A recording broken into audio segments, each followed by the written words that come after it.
Stock of the day. I thought we'd take, this is a suggestion from Claude, take a look at EML Payments. Can't seem to stay out of the news for very long at the moment. EML confirming there were takeover interest earlier in the year from Bain Capital. However, these discussions have now ceased. Shares shooting into the green, up over 13%. It's proving to be a bit of a battleground stock. So what do our experts actually think of it? And has had a real pop. Claude, you follow EML Payments pretty closely. What do you think of the stock at the moment?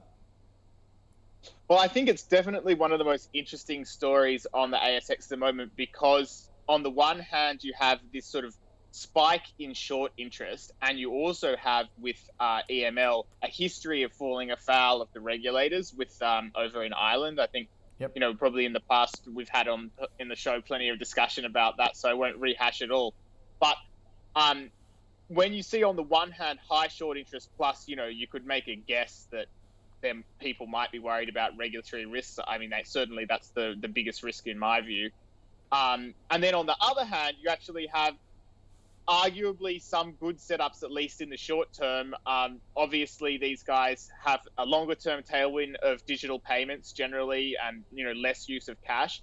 But on top of that, they have $2 billion of float, which is sort of customer money that they hold on behalf of other people. Now, in a low interest rate environment, that float's not worth very much to them, because they don't get to harvest much interest out of holding it. But in a higher interest rate environment, they start getting more.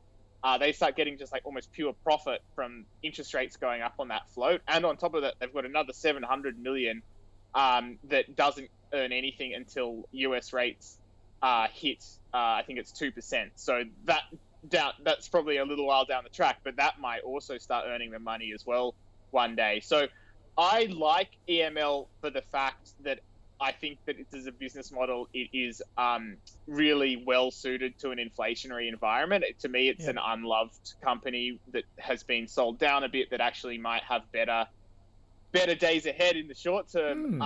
But then on the other hand, you've just got this skeleton in the closet of regulatory risk that is what makes me think that the current price is probably a little bit high, and I'd be really looking to buy it at a price that had a good margin of safety there.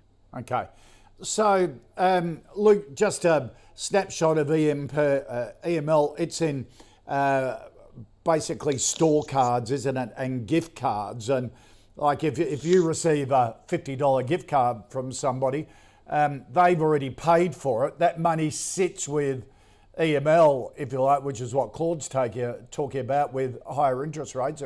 They have sort of a float there of free money, while we get our act together as a recipient of it to go and spend it. Yes, I've got a JB Hi-Fi gift card I got for my birthday that's probably sitting in EML's float right now. That's the core business, Koshi. That was EML when it first listed back in like 2011, 2012. Management's done a very good job, mostly through acquisition, of pivoting to some reloadable sort of cards. And the main one that people may have seen is if you see advertisements by some of the major bookmakers like Ladbrokes or Sportsbet, EML powers their cards that allow people to deposit money or withdraw money directly from their betting accounts.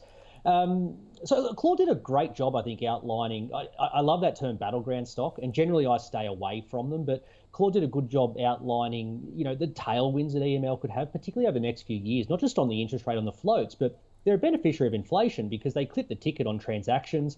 As those transaction values increase because of inflation, it naturally flows through to EML. The difficulty I've got with EML, that move today on, you know, the AFR reporting, Bain looked at the business a few months ago and admittedly have walked away, but the language in the article seemed to suggest it was more on valuation grounds than you know, anything nefarious they saw in the business.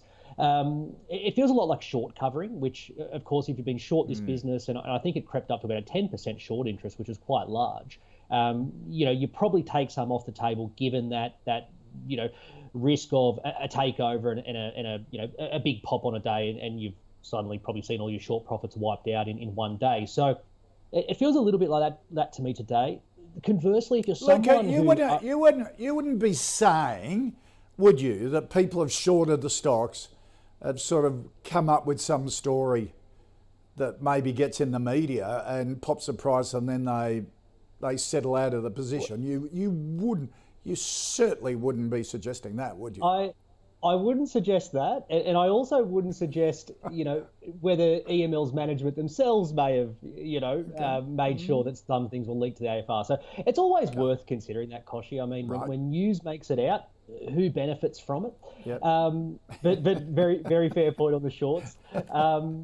And look, I think the difficulty you've got with this business, as Claude alluded to, with that regulatory risk, is if, be it Bain Capital or someone else, does initiate on a non-binding bid, and when they dive deep into those books, decide to back away.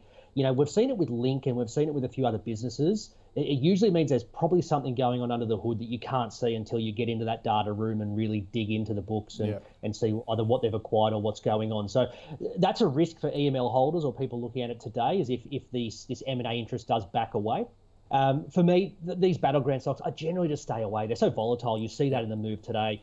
You could be right or wrong and still lose money on, be it long or short on a stock like this, because it's so difficult with all those moving parts.